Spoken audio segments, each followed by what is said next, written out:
Jumanji: Welcome to the Jungle turned out far better than anyone had any right to expect. What initially sounded soulless and cynical ended up being a massively successful, well-received, family-friendly thrill ride for kids and adults alike. Starring Dwayne Johnson, Kevin Hart, Jack Black, and Karen Gillan, the movie effectively built on the 1995 story about a magical board game with a video game-based body swap comedy sequel. Welcome to the Jungle made a lot out of a wacky premise, but that doesn't mean it was perfect. Many of its quirks won't be picked up by younger viewers, but the adults in the room probably noticed them. Here are some of the things only grown-ups will notice in Jumanji: Welcome to the Jungle. What console is that? Jumanji opens in 1996, introducing viewers to a teenage boy named Alex in a sleeveless Metallica tee whose bedroom is covered in pop culture posters from the era.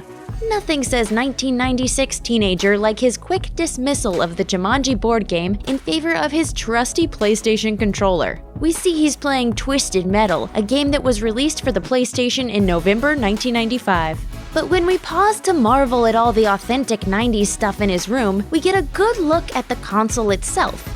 Spoiler alert, that's no PlayStation. It doesn't even remotely resemble a PlayStation. From the looks of things, its closest twin is the Atari 2600, a wood-paneled console that was already 20 years old in the mid-90s. And of course, since you've noticed it once, you're not going to be able to ignore that all the controllers go from PlayStation to vaguely Nintendo-esque when the kids pull the game out at the school.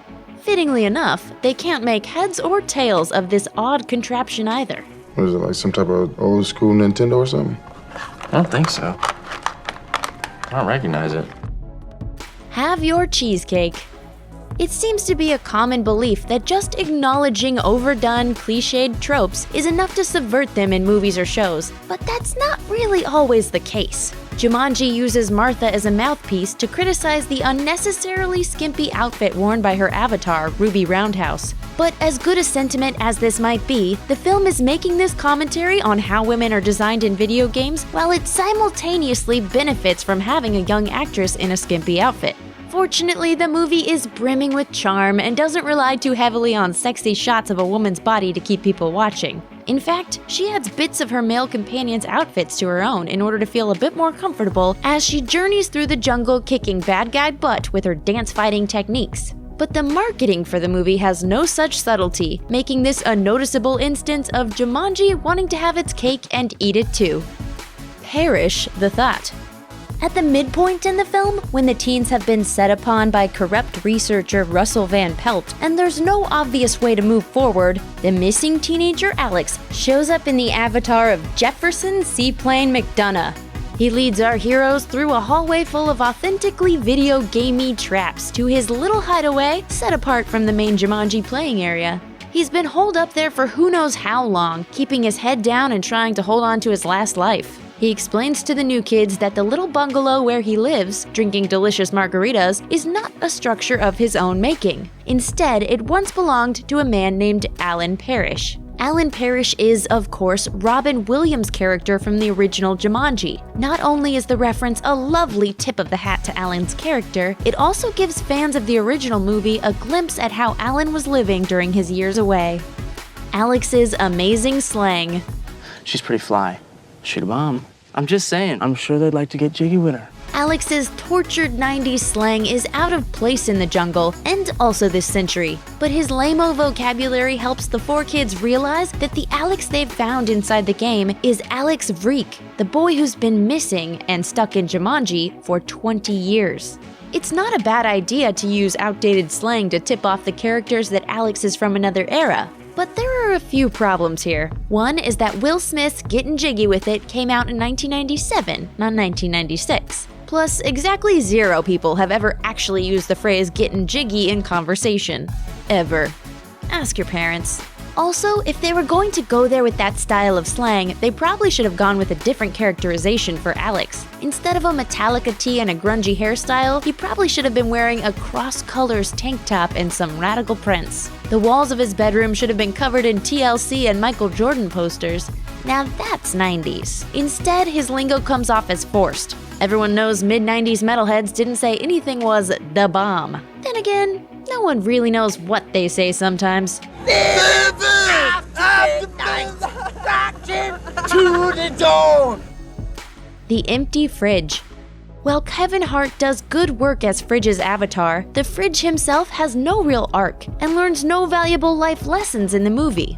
Things start off promising. We learn that Fridge asked Spencer to do his homework as a favor, which turns out to be a bad idea. Spencer may be a nerd, but he's not necessarily a good student, and the bogus paper he provides for Fridge is easily sniffed out by his teacher. As a result, Fridge gets kicked off the football team. Later, when Fridge and Spencer's tension comes to a head on a cliff in Jumanji, they get into a shoving match, costing Spencer one of his lives. But by working together through the rest of the adventure, they gain a mutual respect for one another. Still, at the end of the movie, the problems that led to that cliff confrontation are still there. The boys haven't hashed out their personal conflict. Fridge doesn't apologize for using Spencer to do his homework, nor for insulting and intimidating him in Jumanji. They don't team up in the real world to get Fridge reinstated to the football team. There's no shot of Fridge working hard on his own homework, or doing anything to wrap up the problems that got him in detention in the first place. All that's changed about him at the end of his bogus journey with Spencer, Bethany, and Martha is that he seems nicer and vaguely content. The movie doesn't want you to notice it, but his academic and athletic future is still severely compromised by the movie's end. Compare him to the other characters. Bethany finally begins to take an interest in the world outside herself. Spencer gets the nerve to take a chance and kiss Martha, and Martha gets over her shy nervousness enough to kiss him back. Fridge just spent all afternoon playing video games, but all of his problems are still there. That's kind of how real life works too. The Alex Paradox. Jumanji is a family movie, so a happy ending is pretty much par for the course. But let's put on our thinking caps for a second. The implications of Alex returning to the moment of his disappearance after being trapped inside the game for 20 years should probably be more severe than the movie lets on. No, seriously, let's talk about this. If a butterfly flapping its wings in one location can have a dramatic ripple effect on everything else in the world, then a human teenager going missing would fundamentally change the fabric of at least Brantford, New Hampshire.